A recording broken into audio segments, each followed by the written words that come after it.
Hola, ¿qué tal amigos de Lo que la gente pregunta? En el programa de hoy contamos con la presencia de uno de los juristas más capacitados y reconocidos, sobre todo en materia penal, en Venezuela. Y no solamente en Venezuela, sino en América Latina. Se trata del doctor Carlos Simón Bello, especialista en ciencias penales, doctor en Derecho. ¿Y por qué lo trajimos? Porque queremos hablar acerca del sistema judicial en Venezuela, sobre todo el sistema judicial que más afecta a cada uno de nosotros, el sistema penal. ¿Se puede confiar en el sistema penal en Venezuela con la politización de la justicia que existe hoy en día? ¿Se puede confiar en que se administrará justicia cuando a la hora de la chiquita el Estado, entre escoger por policías o escoger por colectivos, escoge por colectivos y desmantela la policía? De este y otros temas vamos a conversar con el doctor Carlos Simón Bello. Gracias, Carlos Simón, por acompañarnos en Lo que la gente pregunta. Muchas Y gracias. dejo esa primera inquietud. ¿Hay confianza en el sistema judicial en Venezuela, sobre todo en materia penal?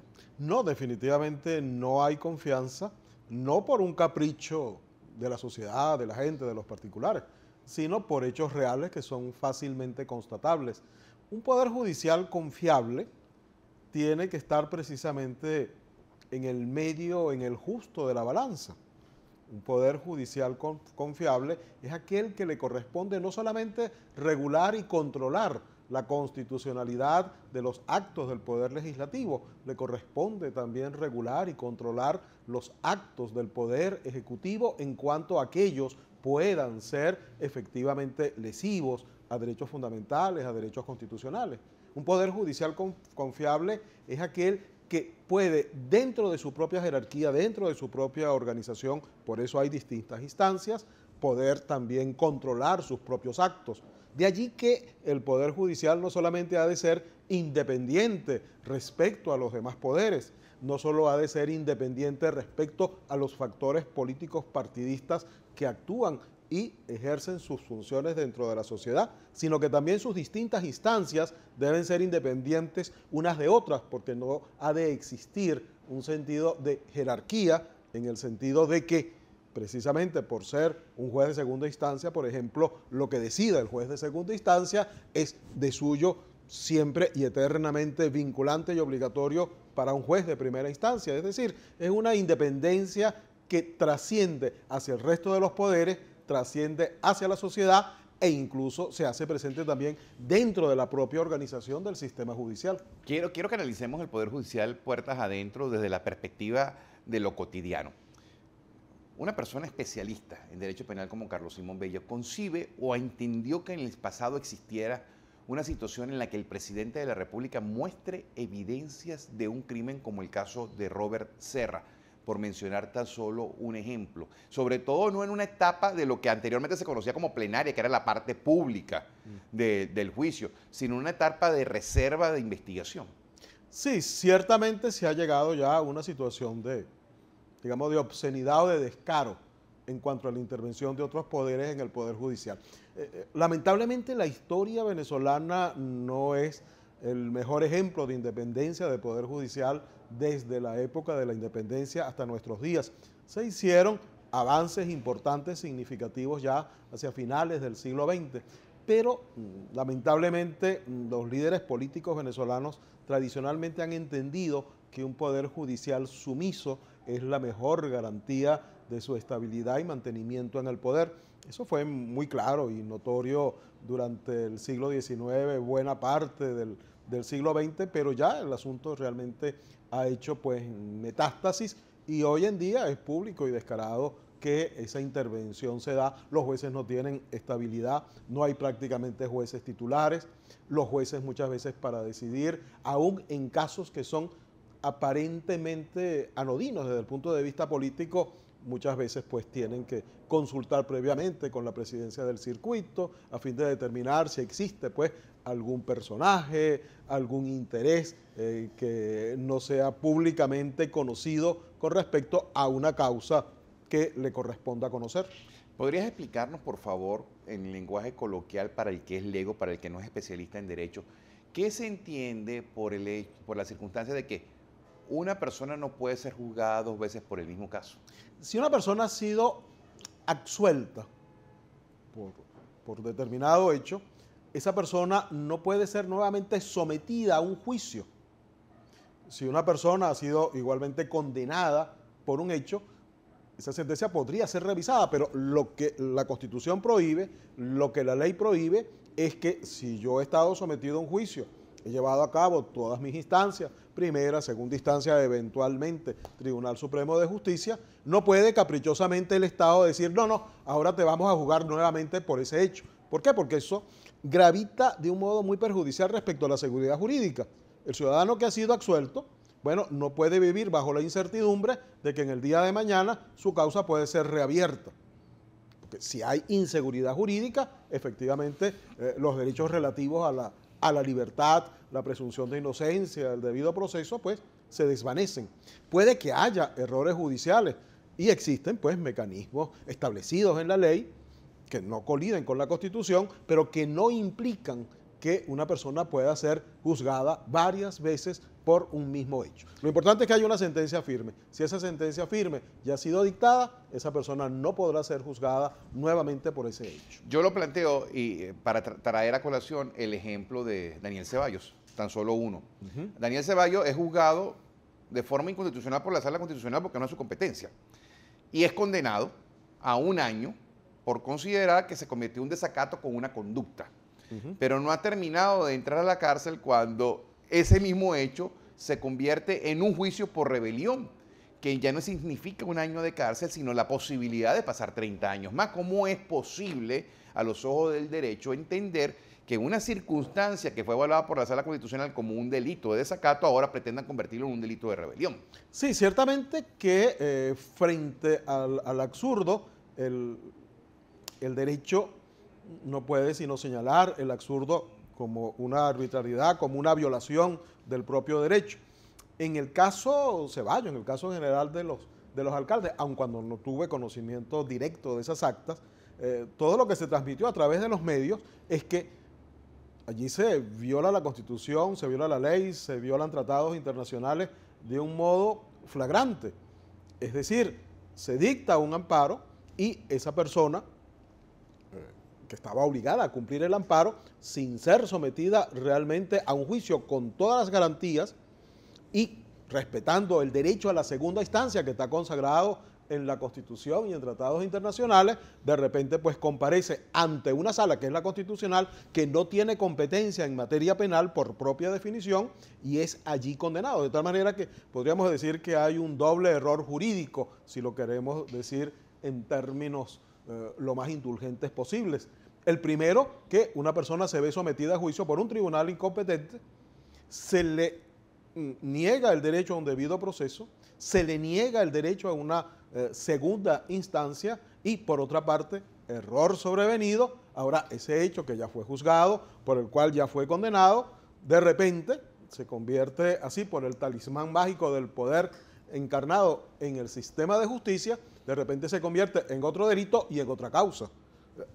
Ambas circunstancias, ambas situaciones constituyen ciertamente aberraciones jurídicas. Esto da pie a lo que interpreta la ONU como una persecución política y dice hay que liberar a Leopoldo López, en el caso de Leopoldo López, hay que liberar a Daniel Ceballos, en el caso de Daniel Ceballos, a lo cual hace oídos sordos la justicia y no trabaja más nunca.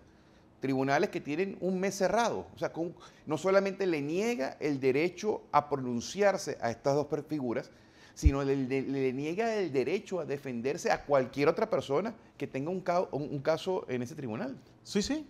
La manipulación política de la justicia no solamente le ocasiona un daño al perseguido político, le ocasiona un daño al ciudadano común que nada tiene que ver con aquellas causas políticas y que se ve también impedido de una tutela judicial efectiva. La Constitución le garantiza al ciudadano venezolano una justicia transparente, una justicia célere, es decir, una justicia rápida.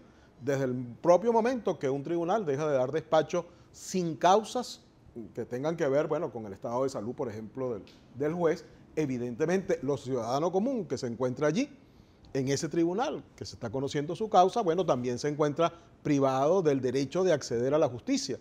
Y no solamente se ocasiona un daño individual, se ocasiona también, que es el más grave, el daño a la institución. La gente pierde la confianza en la justicia, y si pierde la confianza en la justicia, pierde la confianza en el Estado, pierde la confianza en la democracia, pierde la confianza en el Estado de Derecho. Y una vez que esa confianza se deteriora, se pierde, se destruye, se difumina, es muy difícil poder restituirla nuevamente. Es decir, poderle decir al venezolano del mañana: tus tribunales son independientes, puedes creer en la justicia, puedes creer en la palabra del juez. Eso va a ser muy difícil porque se ha cometido, utilizando una palabra que generalmente se utiliza en otro contexto, se ha cometido una infidelidad institucional en la cual va a ser necesario que transcurran muchos años y mucho tiempo para que el pueblo pueda tener nuevamente confianza en sus tribunales, en su justicia. Yo planteaba al principio de esta conversación que quería que desnudáramos un poco el Poder Judicial, sobre todo en materia penal, puertas adentro, y muy precisamente a eso. ¿Qué se comenta en Palacio, en pasillos de tribunales? ¿Cómo se concibe lo que está ocurriendo en Venezuela? Los abogados, yo no solamente dicto clases en la universidad, soy abogado en ejercicio. Los abogados somos, sobre todo los que ejercemos en materia penal, somos testigos de primera línea de la destrucción del Estado de Derecho. Lo que ocurre en los tribunales no es algo que nos cuentan, es algo que vivimos día a día. ¿Qué ocurre en tribunales, más allá de los ejemplos que hemos mencionado? Bueno, te puedo mencionar una situación que he vivido directamente como defensor en estos propios instantes. De acuerdo al Código Orgánico Procesal Penal, una audiencia preliminar debe durar el mínimo tiempo posible. Te puedo decir que he tenido dos causas. Una, la audiencia preliminar duró 6 meses. Otra, bueno, estamos llegando a los 6 meses, anda por los 4 meses. Se plantea pues un incidente en el tribunal, se le plantea pues una situación por una decisión que dicta el tribunal, y los defensores pues objetamos esa decisión. Eso ocurre hace un mes.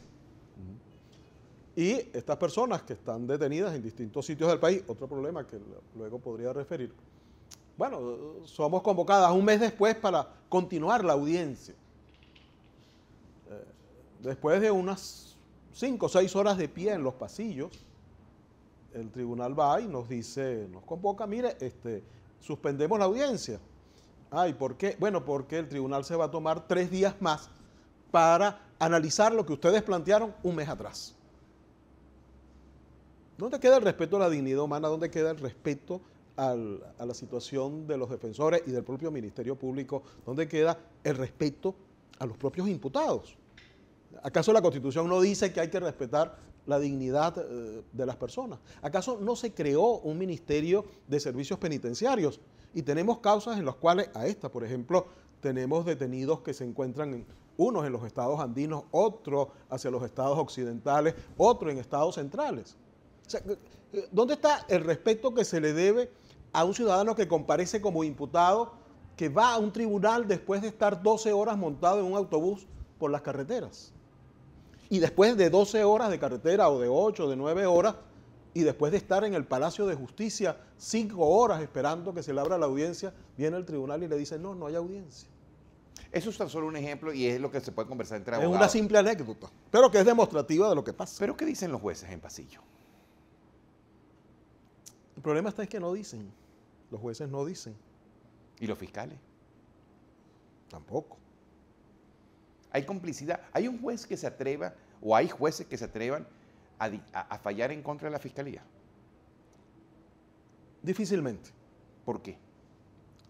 ¿Qué acarrea decirle a la fiscalía: usted no tiene la razón en una sentencia? Puede acarrear perder 15 y último. O sea, cuando el juez se encuentra frente al fiscal del Ministerio Público, sabe, como lo sabemos todos los que estamos allí, sobre todo en determinadas causas, no en todas, por supuesto, que quien tiene al frente no es una institución independiente que forma parte del sistema de justicia.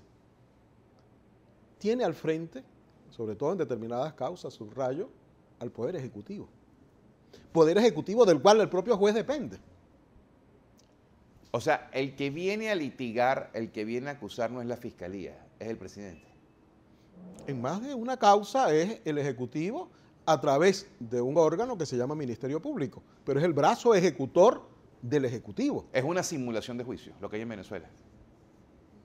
Yo le he dicho a varias personas, bueno, los juicios, no todos, pero sobre todo cuando hay estos intereses de por medio, bueno, este es un teatro, todos sabemos que estamos haciendo un papel. Usted hace el papel de que usted es el juez, que es un ciudadano, un funcionario público independiente, que dictará sentencia conforme a lo que surja del debate.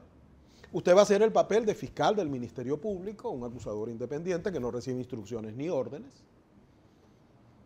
Nosotros hacemos el papel de defensores, bueno, suponiendo que tenemos ante sí dos órganos que son independientes entre sí, que no reciben influencias externas, y todos jugamos el juego, sabiendo que es un juego, que es una ficción.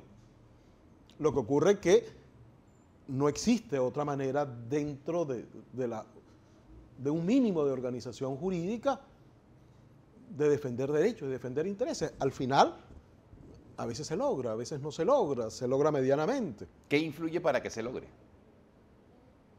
En primer lugar, que no existan intereses preponderantes extrajurídicos en la decisión del asunto.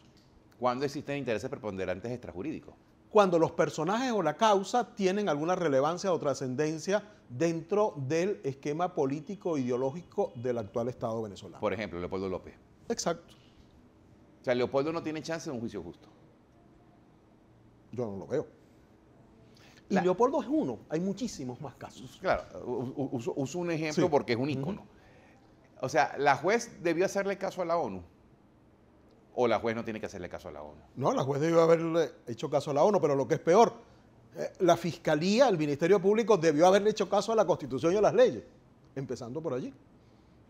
Lo cual, de haberle hecho caso, de haber tomado en serio la Constitución y las leyes, no hubiese habido ni imputación ni acusación. Me quedan 3 minutos apenas. Yo comencé el programa señalando el contraste cuando el Estado escoge entre policías y colectivos a colectivos. ¿Qué implica eso para la justicia? La justicia forma parte de todo un sistema de gobierno, de todo un sistema institucional, y ciertamente sí existe una desviación de lo que debe ser la organización jurídica democrática del Estado. Desde las más altas cúpulas del poder, todo lo demás resulta corrompido. Entonces, ese subsistema que podríamos llamar de seguridad también resulta desvirtuado y corrompido porque se maneja, se administra en clave político, ideológico, partidista y no en clave de la Constitución, de las leyes, de lo que significa y debe significar la seguridad para el ciudadano común. Un delincuente que forme parte de un colectivo se siente guapo y apoyado cuando a la hora de la chiquita tengo más poder que un policía. Sí, porque dentro de la imaginería del venezolano, dentro de la imaginería popular y dentro de los valores de nuestra cultura, el estar armado significa poder. Por lo tanto, quien tiene las armas tiene el poder. Por ejemplo, Elías Agua. Cualquiera. Yo traigo el ejemplo porque en los menos de 2 minutos que me quedan quisiera analizar ese caso. Estamos hablando de un caso de corrupción, colita de PDVSA, niñera armada, tráfico de influencia para que me la suelten. Sí, eso es un claro escenario de la gravísima situación ético-política, institucional que actualmente padece Venezuela. ¿Cómo se rescata Venezuela en esa realidad? Con la lucha y el esfuerzo de todos los que creemos en un Estado de Derecho, que creemos en la democracia, que creemos en la ley. Pero si los integrantes de los poderes públicos no creen ni en el Estado de Derecho, ni en la democracia, ni en la integridad de los poderes, sino en mantener el poder. Precisamente, un régimen autoritario, un régimen totalitario se caracteriza fundamentalmente por hacer el único signo de su gestión, mantenerse y preservarse en el poder a toda costa y como fuere. No importa el mecanismo, no importa el medio, lo único que importa es el fin, es el objetivo. Frente a eso, una sociedad puede perfectamente luchar de un modo continuo, permanente, con convicción, con fortaleza de ánimo, para que pueda rescatarse esa situación. Fácil no lo es, imposible tampoco. ¿Hay ejemplos de rescate en el pasado? Por lo que se refiere a Venezuela, posiblemente sea muy difícil encontrar ejemplos porque esto es una situación insólita que no tiene antecedentes en la historia venezolana. Pero hay países que se han reconstituido, hay países que han superado graves periodos de deterioro, en cuanto quizás no sean equiparables al de Venezuela. Y América Latina yo creo que está en este momento plagada de buenos ejemplos. Creo que América Latina en general es en este momento una parte del mundo que es promisoria de un futuro mejor. Si otros lo han logrado, nosotros también lo podemos lograr, y si tenemos la fuerza y voluntad de hacerlo, lo vamos a lograr. Amén. Muchísimas gracias, Carlos Claro. Simón Bello, doctor Carlos Simón Bello, por habernos acompañado hoy, amigos, en Lo que la gente pregunta.